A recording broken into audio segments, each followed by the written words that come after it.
과학기술 10번 볼게요. 비행기의 강화와 착륙이라고 하는 중심 소재를 가지고 비행기가 착륙할 때 어떠한 원리로 착륙을 하는지가 나와 있는 게 과학기술 10번이라고 보시면 됩니다. 비행기 다 타보셨겠지만 비행기가 이륙하는 순간이나 착륙하는 순간에 안에 타고 있는 사람들한테 안전벨트 매라고 하죠. 그죠? 안전벨트 매라고 한 다음에 고도가 낮아지면서 지면에 닿을 때 약간 쿵 하면서 쭉 미끄러지는 경험이 한 번쯤은 있으실 겁니다. 그와 관련된 비행기 강화 원리에 대해서 배우는 게 10번인데요. 여기서는 제가 약간만 적어놨는데 여기 나와 있는 용어들의 뜻과 공식처럼 나와 있는 게 하나가 있을 텐데 그 공식만 이해하시면 크게 어렵진 않으실 겁니다. 그래서 이번 시험 범위에서 가장 어려운 건 과학기술 04번이요. 민코프스키. 그게 가장 까다로울 거라서 가볍게 보셔도 크게 문제는 없을 것 같습니다. 같이 갈게요. 비행기의 이륙과 비행 그리고 착륙의 과정에서는 여러 가지 힘이 작용한다. 특히 착륙의 과정에는 사고가 많이 발생할 수 있기 때문에 안전하게 착륙하기 위해서는 비행기에 작용하는 힘 네모쳐 보실까요? 착륙을 할 때는 비행기에 작용하는 힘을 이용한답니다. 비행기에 작용하는 힘을 이용한 밑줄 착륙 기술이 매우 중요하다. 그럼 이 글에서는 착륙 기술과 관련된 이야기를 집중적으로 하겠죠. 비행기가 착륙하기 위해서는 비행 고도에서 차츰 아래로 내려오며 착륙 준비를 하는데 이때 이용되는 것이 네모 강하 비행 원리. 그러고 나면 아래 그림이 하나 나와 있을 때 그림 잠깐 볼까요? 그림 보시면 그림 똑같이 그려놨습니다. 활공거리라고 하는 것과 활공각이라고 하는 것 고도가 나와 있고 비행기가 나와 있고요. 이와 관련해서 여기 나와 있는 내용 정리하면서 같이 보도록 하겠습니다. 일단 볼게요. 비행기가 여기 가로쳐 볼까요? 착륙을 위해 일정 고도보다 아래로 내려오며 가로쳐 보시면 그게 바로 강하하는 강하 비행이라고 보시면 돼요. 일정 고도보다 아래로 내려온다가 강하 비행. 내려오며 강하 비행을 할 때는 밑줄 곡선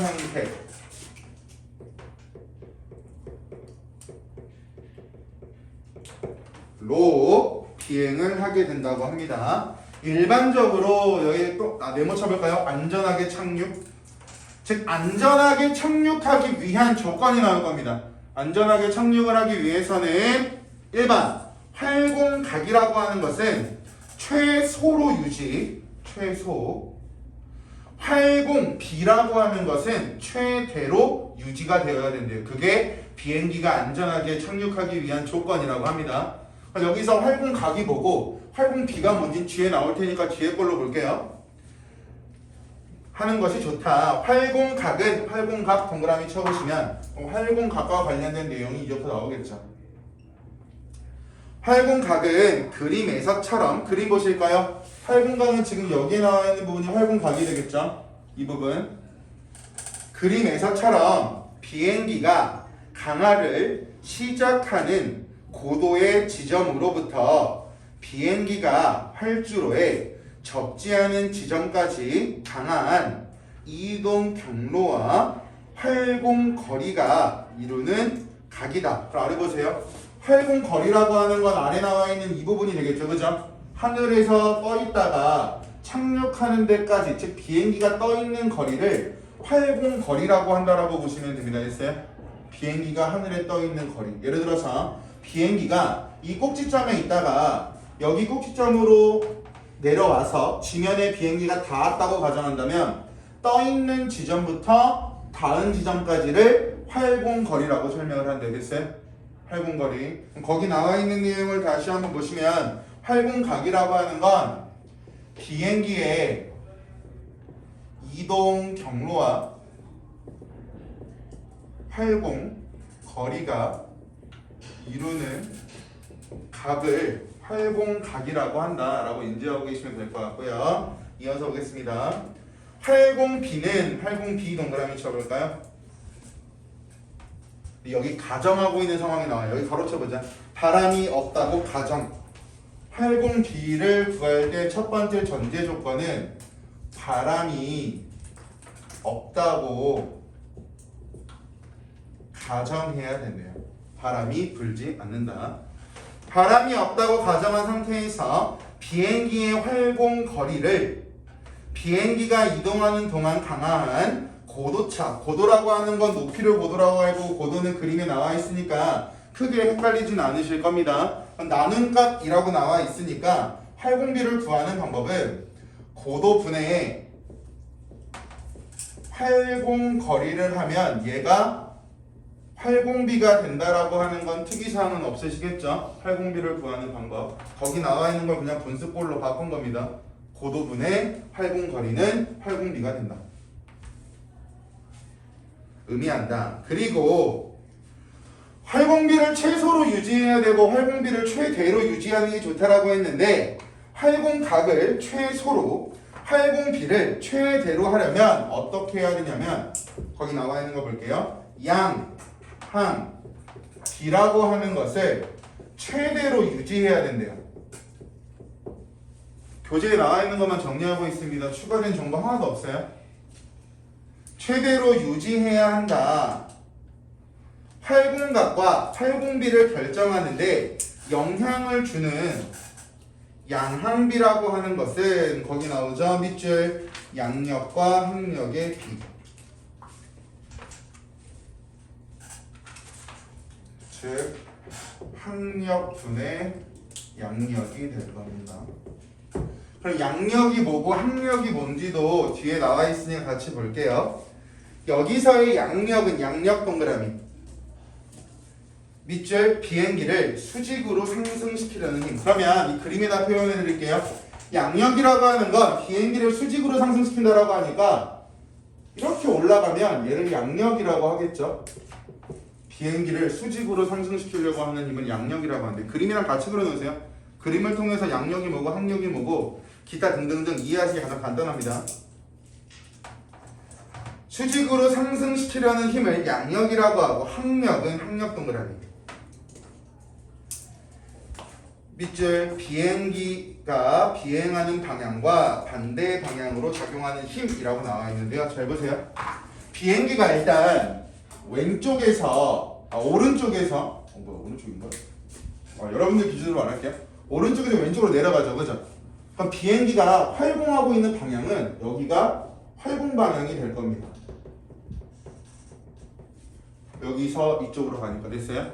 근데 지금 봤던 항력이라고 하는 건 비행기 방향과 반대 방향으로 작용한다라고 했죠, 그죠? 활공 방향이 여기서 일로 내려가니까 항력이라고 하는 건 반대로 작용한다라고 인지하고 계시면 되겠죠? 방향만 제가 잡아드린 거예요. 양력은 비행기의 수직으로 작용한다. 항력이라고 하는 건 활공 방향과 반대로 작용한다. 됐죠?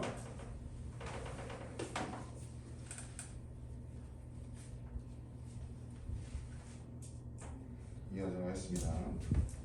양력이 고정되어 있을 때 바로 쳐보세요. 가정합니다. 양력이 고정되어 있을 때. 양력이 고정되어 있을 때 항력이 커지게 될 경우 이 분수꼴 보시면 돼요. 양력이 1인데 예를 들어서 항력이 만약에 10이었다가 100으로 됐다고 가정을 해볼게. 단순하게 됐어요. 이 그래프 공식에다가 분수꼴 공식에다가 적용하시면 됩니다. 커지게 될 경우 양향비라고 하는 건 10분의 1에서 100분의 1이 되겠죠, 그죠? 그럼 당연히 작아질 수밖에 없을 거야. 됐니? 그런데 양항비가 최대로 유지돼야 안전하게 착륙하기 위한 조건이 활공각과 활공비에 영향을 준다라고 했죠, 그죠? 그럼 뒤에 거 볼게요. 양항비는 작아지고 당연히 작아질 거고 2번 거꾸로 항력이 고정되어 있을 때 거기 나와 있는 전제 조건 그대로 보고 있습니다. 양력이 거꾸로 커진다면 당연히 똑같이 해볼게요. 10이라고 고정되어 있는데 기존에 1이었습니다. 얘가 만약에 5로 증가했다라고 가정을 해볼게. 거꾸로. 그럼 거기 나와 있는 것처럼 보자. 밑줄 양항비는 커진다.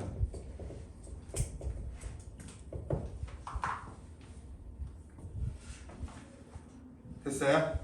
이어서 가겠습니다. 활공각은 양항비가 커질수록 작아지는데 바로 쳐볼까요? 활공각은 양항비가 커질수록 작아진다라고 했으니까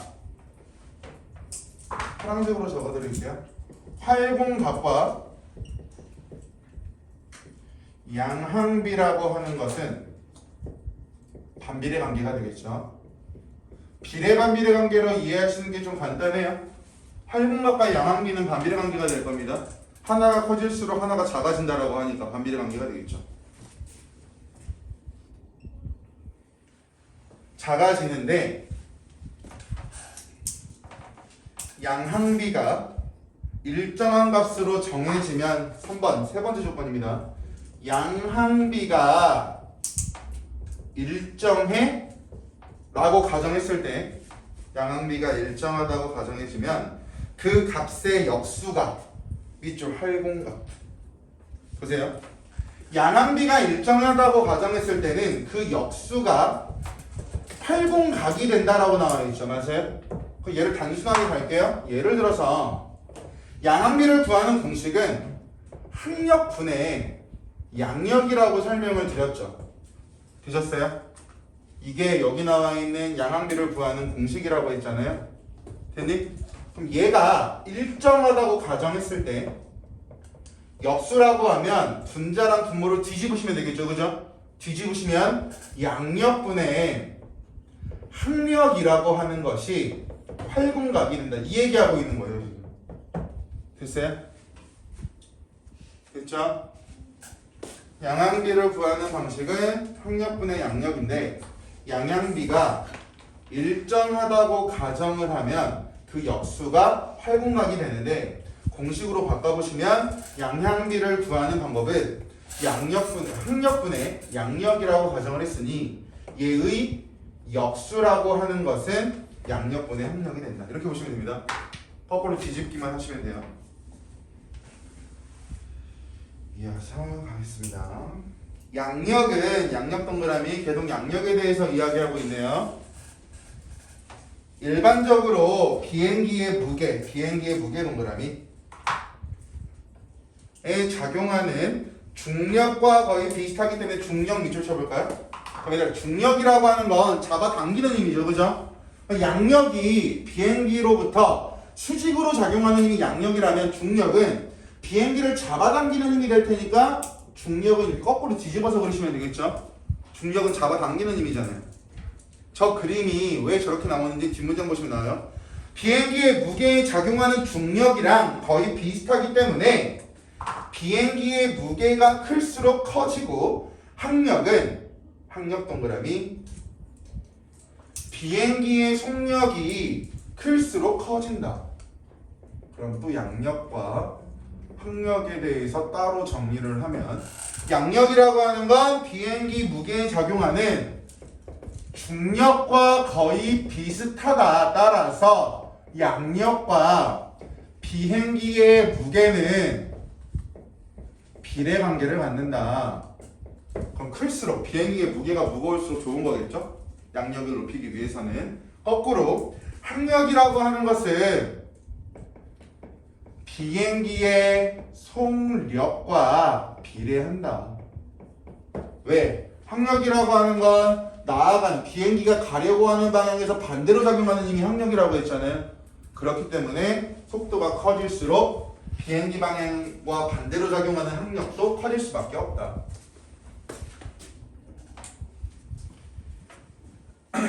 따라서 여기 밑줄 비행기의 속력과 무게에 따라 양항비가 결정 밑줄. 그 내용이 왜 나왔냐면 잘 보세요. 잘 봐. 앞에서부터 거꾸로 가는 거야. 양항비라고 하는 건 비행기가 안전하게 착륙하기 위한 조건에 영향을 주는 요소가 된다라고 앞에서 우리가 보고 내려왔습니다. 그죠? 여기까지 됐어요? 양항비가 나오게 된 이유는 안전하게 착륙하기 위한 조건인 활공각과 활공비에 영향을 주기 때문에 얘는 얘와 연관성을 가지고 있다라고 설명을 했어요. 근데 거기 방금 봤던 문장 보시면 속력과 무게에 따라 양항비가 결정된다라고 나오죠. 그죠? 이 얘기입니다. 양력과 비행기의 무게는 비례한다라고 했고 항력과 비행기의 속력도 비례한다라고 했으니까 이 양항비라고 하는 것은 비행기의 무게와 비행기 속도에 영향을 받는다라고 설명을 해도 큰 문제가 없다라는 거죠. 되셨어요? 한 단계 더 들어가서 보시면 비행기의 무게와 속도가 양항비에 영향을 주니까 비행기의 무게와 비행기의 속도가 안전하게 착륙하기 위한 조건에 영향을 준다라고 말하는 것도 특이사항 없겠죠. 얘와 얘의 관계가 특이사항이 없으니 얘와 얘의 관계도 특이사항이 없고 얘가 얘에 영향을 준다라고 말하는 것도 특이사항이 없을 거라고. 상담문법이랑 좀 비슷한 거라고 보시면 돼요. 됐어요? 이어서 하겠습니다. 양항비가 결정되고 이를 바탕으로 밑줄 활공각까지 결정된다. 잘 보세요. 양항비가 결정이 됐는데 활공각까지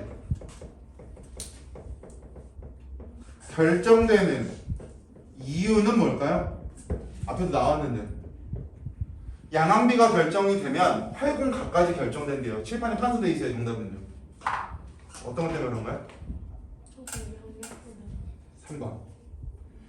양항비의 역수가 활공각이라고 했잖아요. 그죠? 그러니까 이미 양항비가 결정되면 활공각까지 결정되는 건 당연한 거라고요. 그러니까 지금 필기한 거 가지고 계속 연결 짓고 있는 것이 새로운 개념이 나와 있는 것이 아니라 앞에서부터 천천히 차근차근 개념 잡으면 따라오셔야 됩니다. 아시겠어요? 그러면 이 모든 게 연결돼서 끝날 거라고. 뒤에 가면 강화 단계 4단계가 나올 거거든요. 뭐 A단계, B단계, C단계, D단계 이런 것처럼 1, 2, 3, 4단계. 그 단계별로 어떤 활동을 하는지만 정리하시면 여기 글은 끝나요. 그래서 이 루트를 좀 잡고 연결해서 알고 계시면 좋을 것 같습니다. 이어서 볼게요.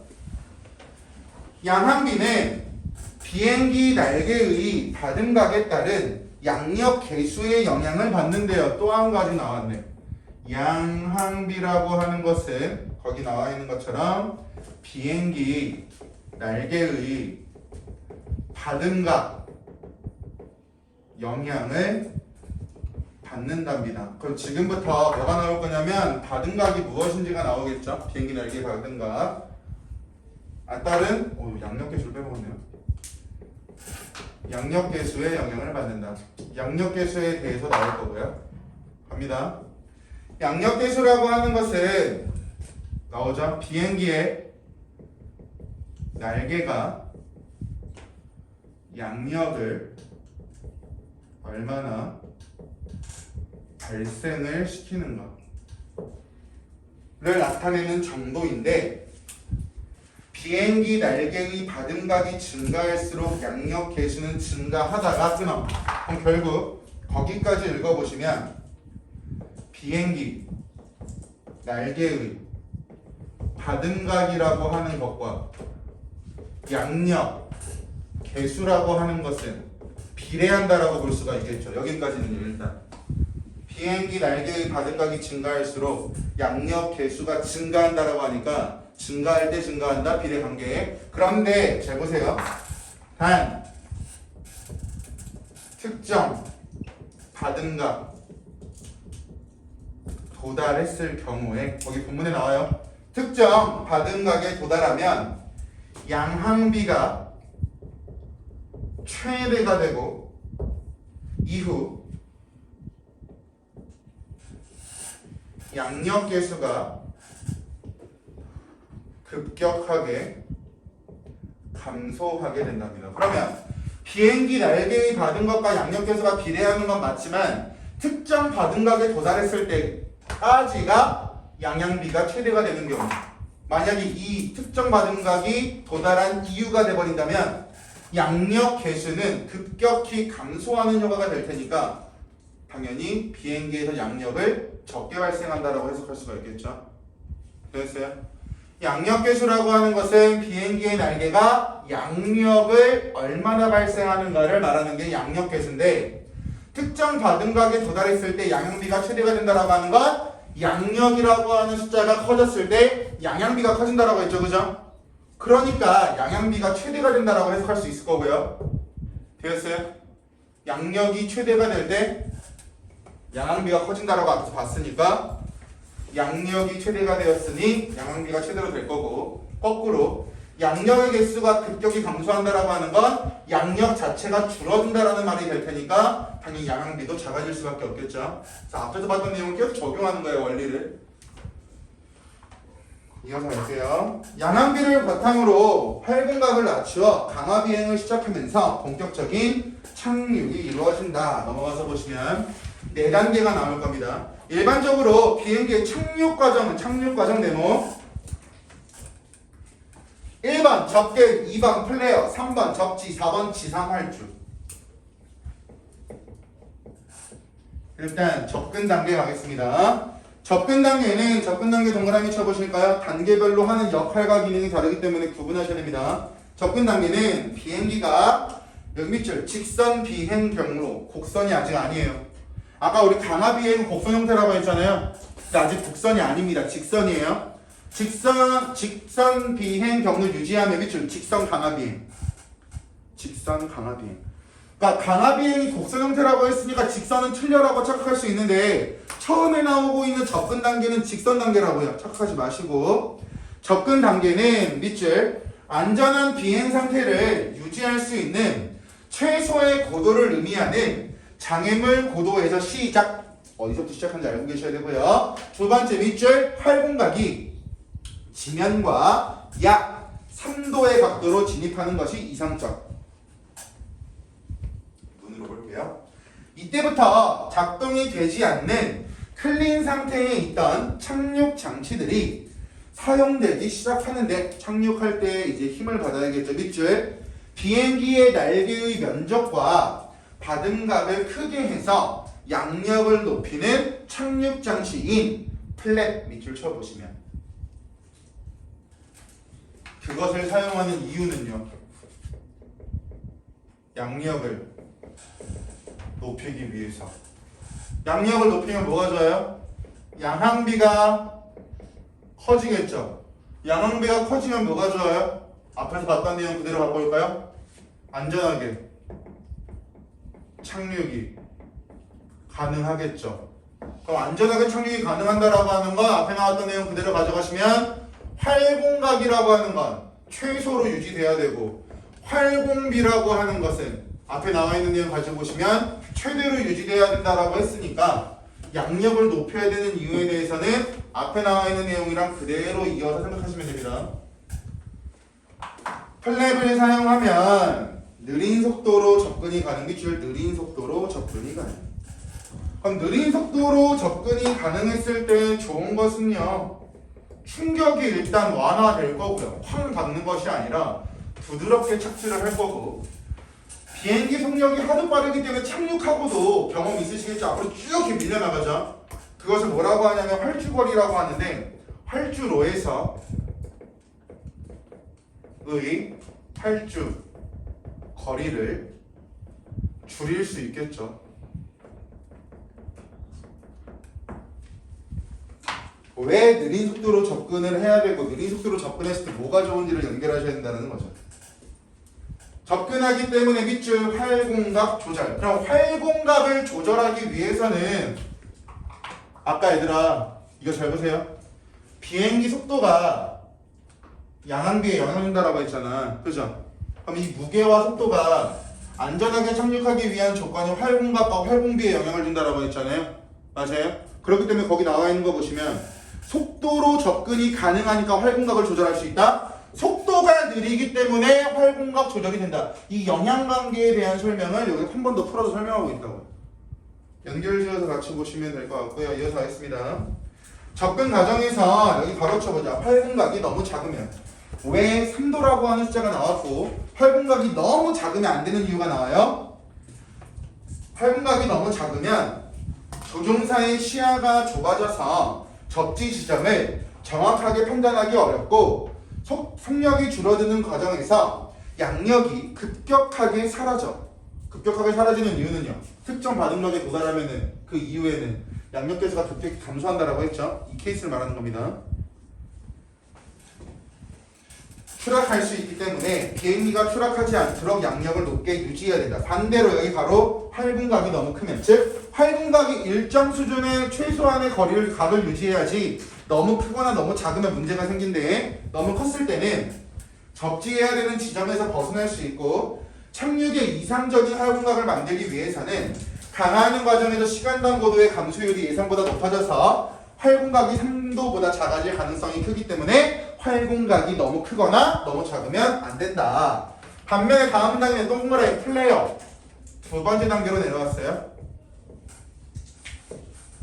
플레이어 단계는 착륙 접근의 최종 단계부터 시작해 활주로면과 평행한 비행 자세를 갖기 위한 밑줄, 곡선, 경로, 구간. 직선과 곡선 다르다라고 하는 건 여러분 눈으로 보셨을 테니까 특이사항 없을 거고요.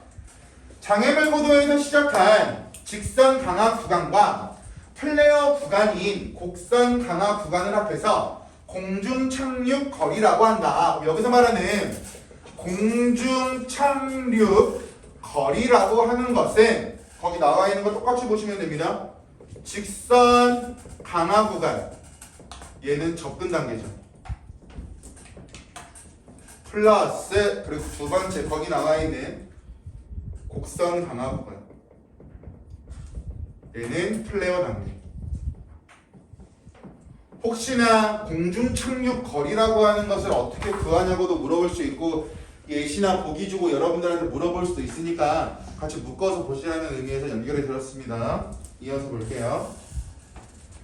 비행기가 플레어 단계에 진입하게 되면 밑줄 조종사는 조종관을 당겨서 비행기의 앞부분을 살짝 들어 밑줄 쳐볼까요?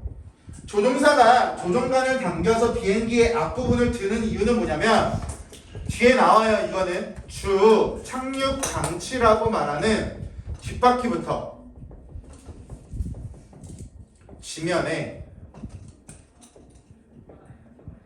닿게 하려고 조종사가 조종관을 앞으로 당긴대요. 그럼 앞부분이 올라갈 거고 뒤에는 내려앉겠죠. 그렇기 때문에 뒷바퀴가 먼저 닿을 수 있고 뒷바퀴가 주 착륙 장치의 역할을 하기 때문에 이렇게 세팅을 한답니다. 그리고 나서 접근 단계랑 각도가 조금 달라요. 밑줄 활주로 지면과 비행기 바닥과의 각도를 1에서 3도로 유지하며 활주로에 접근. 아까 접근 단계는 3도였죠. 지금 1, 3도랍니다. 눈으로 볼게요. 그런데 접지 같은 말 땅에 닿다라고 보시면 돼요. 땅이 닿기 직전에 조종관을 당기지 말아야 한다. 아까는 당기라고 했다가 지금은 당기면 안 된답니다. 순간 자체가 달라요. 접지하는 순간이죠. 접지 순간이라는 말 잘 보셔야 됩니다. 왜냐하면 접지 직전에 조종관을 당기면 수평 꼬리 날개에 발생하는 추가적인 힘, 얘는 중력이라고 보셔도 돼요. 아래 방향으로 작용하는 힘일 테니까 중력. 으로 인해 비행기의 앞쪽이 더 강화하게 되어 착륙 진입 경로가 더 낮은 고도에 진입해서 비행기가 정확한 위치에 접지하기가 어렵기 때문이다. 이때도 양력 밑줄 양력을 높게 유지하는 것이 필요하기 때문에 슬랫 단계별로 양력을 높게 유지하기 위한 장치들이 나와 있습니다. 접근은 플랫이었죠. 플랫. 접근 단계는 플랫. 플레어 단계에서는 슬랫. 양력을 높이기 위한 장치들. 양력을 왜 높여야 되는지는 앞에서 충분히 설명을 드렸고요. 이어서 보겠습니다. 이때도 착륙 장치를 이용한다. 다음 플레어 단계에서 접지 위치를 예측하고 나면 접지를 하게 되는데 접지 메모 쳐보시면 세 번째 단계 접지 단계. 총 4개 단계 중에 세 번째 보고 있습니다. 접지 단계. 접지를 하게 되는데 밑줄 접지를 할 때는 비행기의 앞부분과 활주로의 각도를 4에서 6으로 변환해서 주 착륙 장치인 뒷바퀴부터 활주로에 접지시킨다. 밑줄 쳐보시면 즉 접지하는 순간 뒷바퀴에 있는 제동장치라고 하는 게 있대요. 우리가 비행기의 구조를 보고 있는 것은 아니니까 거기까지는 알 필요가 없고요. 접지하는 순간 뒷바퀴에 있는 제동장치에 의해 빠르게 감속이 일어나는 단계가 접지 단계라고 보시면 돼요. 감속이란 두 글자의 뜻은요, 속도가 줄어들다죠.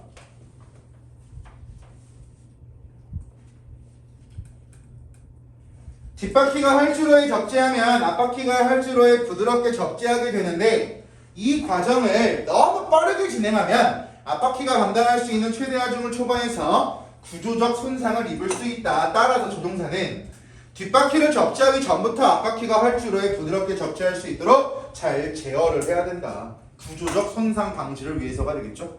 구조적 손상 방지를 위해서. 앞문장과 뒷문장 연결해서 같이 세트로 알고 계시면 좋을 것 같아요. 그리고 밑줄 여기 나와 있는 문제입니다. 아까 제가 판서해 드렸던 건요. 뒷바퀴가 접지되는 순간 제동장치가 작동하여 빠르게 감속하면서 착륙 거리를 줄일 수 있다. 즉 단순히 감속만 되는 것이 아니라 착륙 거리도 줄일 수 있다. 착륙 거리도 줄일 수 있다까지. 마지막으로 라고 나와 있습니다. 마지막 지상 활주 단계. 우리가 비행기 타고 나서 공항에 딱 도착했을 때 그 비행기가 바로 쓰진 않는다는 거죠. 일정 뭐 돌죠. 그러다가 우리를 일단 안 내려줄 거고. 지상 활주 단계에서는 밑줄 접지가 완료된 비행기를 최대로 감속시키는 거죠. 운행을 정지해야 되니까 최대로 감속시켜야겠죠. 을 거친다. 일반적으로 여기 동그라미 지상 활주거리. 지상 활주거리라고 하는 건 비행기를 타고 공항에 도착했을 때 그 공항 내에서 돌아다니는 거리를 지상 활주거리라고 합니다.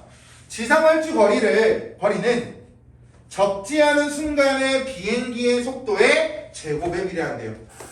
그럼 이쪽에다 적을게요. 공간이 없으니까. 공식처럼 적어놓는 게 좋아요. 지상 활주거리라고 하는 것은 비행기 속도의 제곱과 비례한다.